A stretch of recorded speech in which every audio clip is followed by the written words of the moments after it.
ये आकाशवाणी पटना है। अब आप अभिषेक दास से प्रादेशिक समाचार सुनिए। पहले मुख्य समाचार। केंद्र में सरकार गठन को लेकर राजनीतिक गतिविधियां तेज हुई। भाजपा अध्यक्ष जेपी नड्डा ने नई दिल्ली में केंद्रीय मंत्रियों और पार्टी के वरिष्ठ नेताओं के साथ बैठक की। एनडीए के घटक दलों की कल होगी नई दिल्ली में बैठक। प्रधानमंत्री नरेंद्र मोदी को औपचारिक रूप से चुना जाएगा एनडीए संसदीय दल का नेता। जदयू ने कहा, पार्टी ने एनडीए सरकार में मंत्री पद को लेकर कोई शर्त नहीं रखी है। लोजपा रामविलास के अध्यक्ष चिराग पासवान ने भी सरकार को बिना शर्त समर्थन की बात कही।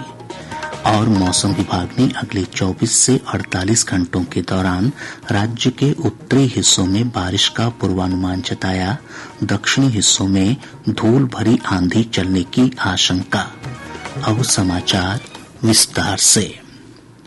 राष्ट्रीय जनतांत्रिक गठबंधन एनडीए द्वारा नई सरकार के गठन को लेकर गतिविधियां तेज हो गई हैं। इस सिलसिले में आज भाजपा अध्यक्ष जेपी नड्डा ने नई दिल्ली में केंद्रीय मंत्रियों और पार्टी के वरिष्ठ नेताओं के साथ बैठक की। श्री नड्डा के आवास पर हुई इस बैठक में केंद्रीय मंत्री अमित शाह, राजनाथ सिंह, पीयूष गोयल, प्रहलाद जोशी, मनसुख मांडविया और अश्विनी वैष्णव समेत पार्टी के कई वरिष्ठ नेता शामिल हुए। सूत्रों से प्राप्त जानकारी के अनुसार बैठक में नई सरकार के गठन और मंत्रिमंडल के स्वरूप को लेकर विचार विमर्श किया गया। एनडीए गठबंधन में शामिल दलों के संसदीय दल की कल नई दिल्ली में बैठक होगी। इस बैठक में भाजपा, टीडीपी, जदयू, लोक जनशक्ति पार्टी रामविलास, हिन्दुस्तानी आवाम मोर्चा, शिवसेना शिंदे गुट, जनता दल सेकुलर और अन्य सहयोगी दलों के नवनिर्वाचित सांसदों के शामिल होने की उम्मीद है। बैठक में औपचारिक रूप से प्रधानमंत्री नरेंद्र मोदी को एनडीए संसदीय दल का नया नेता चुना जाएगा। जदयू संसदीय दल की भी कल नई दिल्ली में बैठक होगी। पार्टी के वरिष्ठ नेता और सांसद राजीव रंजन सिंह उर्फ लल्लन सिंह ने बताया कि इस बैठक में जदयू संसदीय दल के नेता के चुनाव के साथ ही नई सरकार के स्वरूप पर विचार विमर्श किया जाएगा। उन्होंने कहा कि पार्टी मजबूती से एनडीए के साथ खड़ी है। जेडीयू संसदीय दल की बैठक कल सुबह 9:30 बजे। हम लोग एनडीए के साथ हैं, पूरी मजबूती के साथ हैं और पूरी मजबूती के साथ एनडीए के साथ रहेंगे। इधर जदयू के कई नेताओं ने आज नई दिल्ली में पार्टी अध्यक्ष और मुख्यमंत्री नीतीश कुमार से मुलाकात की। प्राप्त जानकारी के अनुसार इस मुलाकात के दौरान नई सरकार के गठन को लेकर मुख्य रूप से विचार विमर्श किया गया। जदयू ने स्पष्ट किया है कि उसने नई एनडीए सरकार में मंत्री पद को लेकर कोई शर्त नहीं रखी है। पार्टी प्रवक्ता केसी त्यागी ने आकाशवाणी समाचार से बातचीत में कहा कि पार्टी बिहार के लिए विशेष दर्जा चाहती है। उन्होंने कहा कि भाजपा अध्यक्ष जेपी नड्डा और केंद्रीय मंत्री राजनाथ सिंह सरकार गठन के संबंध में एनडीए में सहयोगी दलों के साथ बातचीत कर रहे हैं।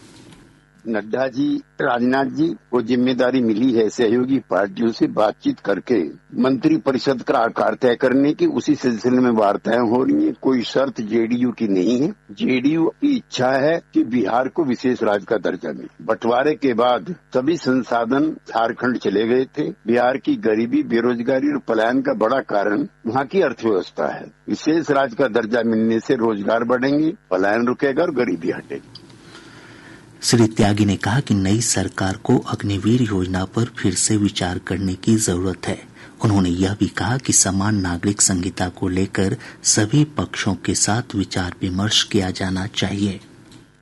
अग्निवीर योजना को लेकर के मतदाताओं के एक हिस्से में नाराजगी रही है। हमारी पार्टी चाहती है कि विस्तार से उन कमियों खामियों को दूर किया जाए जिसको लेकर के जनता ने सवाल उठाया। यूनिफॉर्म सिविल कोड पर पार्टी के राष्ट्रीय अध्यक्ष होने के नाते विधि आयोग के अध्यक्ष श्री चौहान को मुख्यमंत्री चिट्ठी लिख चुके हैं। हम इसके विरुद्ध नहीं है, लेकिन जितने भी स्टेक होल्डर्स हैं, चाहे मुख्यमंत्री हो या डिफरेंट पॉलिटिकल पार्टीज हों या डिफरेंट सेक्ट्स हों, उनसे बातचीत करके इसका हल निकाला जाना। लोक जनशक्ति पार्टी रामविलास के राष्ट्रीय अध्यक्ष चिराग पासवान ने कहा है कि एनडीए सरकार में शामिल होने को लेकर पार्टी ने कोई शर्त नहीं रखी है। पत्रकारों से बातचीत में उन्होंने कहा कि पार्टी ने मंत्री पद की भी मांग नहीं की है।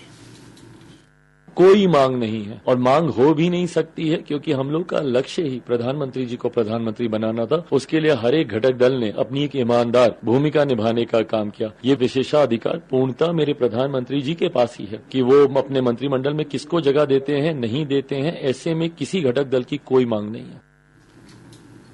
भाजपा के प्रदेश अध्यक्ष सम्राट चौधरी ने कहा है कि लोकसभा चुनाव में एनडीए ने 75% सीटों पर जीत हासिल की है। आज पटना में संवाददाताओं से बातचीत में उन्होंने कहा कि जिन सीटों पर एनडीए के उम्मीदवार चुनाव हारे हैं उसकी समीक्षा की जाएगी। पत्रकारों के एक सवाल के जवाब में श्री चौधरी ने कहा कि एनडीए वर्ष 2025 का बिहार विधानसभा चुनाव मुख्यमंत्री नीतीश कुमार के नेतृत्व में लड़ेगा। उन्होंने कहा कि वर्ष 1996 से ही नीतीश कुमार एनडीए का नेतृत्व कर रहे हैं। इनके नेतृत्व में बिहार को 75% मार्क्स मिला। और देखिए, जो लोग परसेप्शन बना रहे थे, पहले 6 फेज में हमको 28 सीट आ रही थी, लोग परसेप्शन बना रहे। ये चुनाव प्रबंधन का जो हमारा बिहार का टीम था, इनके नेतृत्व में हम चुनाव लड़े और 75% मार्क्स बिहार की जनता ने एनडीए को नीतीश कुमार के नेतृत्व, नीतीश कुमार जी की नेतृत्व में 1996 से भारतीय जनता पार्टी आगे भी रहेगी। नवनिर्वाचित सांसदों के दिल्ली पहुंचने का सिलसिला शुरू हो गया है। लोकसभा सचिवालय 18वीं लोकसभा के सदस्यों का स्वागत करने के लिए तैयार है। एक विज्ञप्ति में सचिवालय ने कहा कि सदस्यों के स्वागत और उनका सुचारू पंजीकरण सुनिश्चित करने के लिए अनेक कदम उठाए गए हैं। एक रिपोर्ट।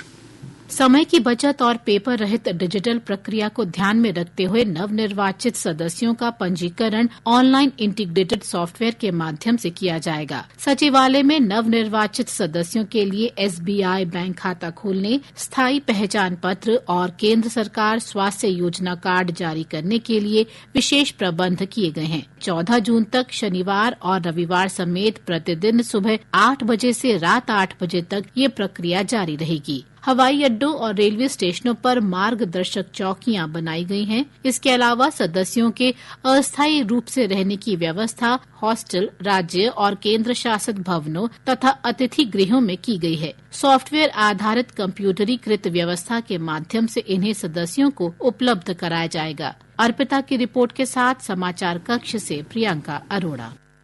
सूचना और प्रसारण मंत्रालय ने लगातार तीसरी बार प्रधानमंत्री के रूप में नरेंद्र मोदी के शपथ ग्रहण समारोह से पहले राष्ट्रपति भवन में कवरेज के लिए सेटअप की समीक्षा की। इसमें सूचना और प्रसारण सचिव संजय जाजू, प्रसार भारती के सीईओ गौरव द्विवेदी, आकाशवाणी की महानिदेशक मौसमी चक्रवर्ती और दूरदर्शन की महानिदेशक कंचन प्रसाद सहित कई वरिष्ठ अधिकारी उपस्थित थे।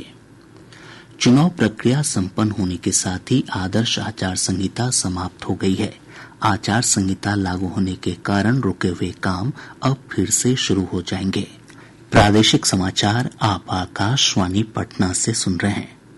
प्रदेश के अधिकतर हिस्सों में पिछले 24 घंटों के दौरान तेज हवा के साथ हल्की से मध्यम बारिश हुई है। हमारे संवाददाता ने बताया कि तेज हवा के कारण जान माल की भी क्षति हुई है। पूर्वी चंपारण जिले के सुगौली प्रखंड के हमीर खां टोला में पेड़ गिरने से दबकर एक महिला की मौत हो गई, जबकि 7 अन्य घायल हो गए। प्रखंड क्षेत्र में कई विशालकाय पेड़ गिर गए। वहीं सीतामढ़ी जिले के पोखड़ा प्रखंड के बुधनगरा और महिसौथा पंचायत में आंधी तूफान के कारण कई कच्चे घर गिर गए। आम की फसल को भी नुकसान हुआ है। इधर मौसम विज्ञान केंद्र पटना के वैज्ञानिक एसके पटेल ने बताया कि अगले 24 से 48 घंटों के दौरान राज्य के उत्तरी हिस्सों में बारिश की संभावना है। इस दौरान 40 से 50 किलोमीटर प्रति घंटे की रफ्तार से तेज हवा भी चल सकती है। वहीं राज्य के दक्षिणी हिस्सों में धूल भरी आंधी चलने का पूर्वानुमान है। अभी बिहार में 2 तरह से हवा आ रही है। उत्तरी बिहार में नमी युक्त बंगाल की खाड़ी से आ रही है एवं दक्षिण बिहार में पश्चिमी हवा आ रही है, जिसके परिणाम स्वरूप अगले 24 से 48 घंटों के दरमियान उत्तरी बिहार में तराई वाले जिलों में मेघ गर्जन, तेज हवा 30 से 40 किलोमीटर की रफ्तार से हल्की से मध्यम वर्षा होगी। दक्षिण बिहार में आंशिक रूप से बादल छाए रहेंगे। 1-2 जगहों पर शाम या सुबह के समय तेज हवा के साथ धूल आंधी चलने का पूर्वानुमान है। शिक्षा विभाग ने राज्य के सभी सरकारी विद्यालयों के संचालन समय में परिवर्तन किया है। विभाग द्वारा जारी आदेश में कहा गया है कि 10 जून से 30 जून तक सभी विद्यालयों का संचालन सुबह 6:30 बजे से पूर्वाह्न 11:30 बजे तक होगा। शिक्षक और शिक्षकेतर कर्मियों को विद्यालय शुरू होने से 10 मिनट पहले पहुंचना अनिवार्य होगा। उत्तर और दक्षिण बिहार को जोड़ने वाले राजेंद्र पुल के सड़क मार्ग पर निर्माण कार्यों के चलते आज रात 10 बजे से कल सुबह 6 बजे तक वाहनों का परिचालन बंद रहेगा।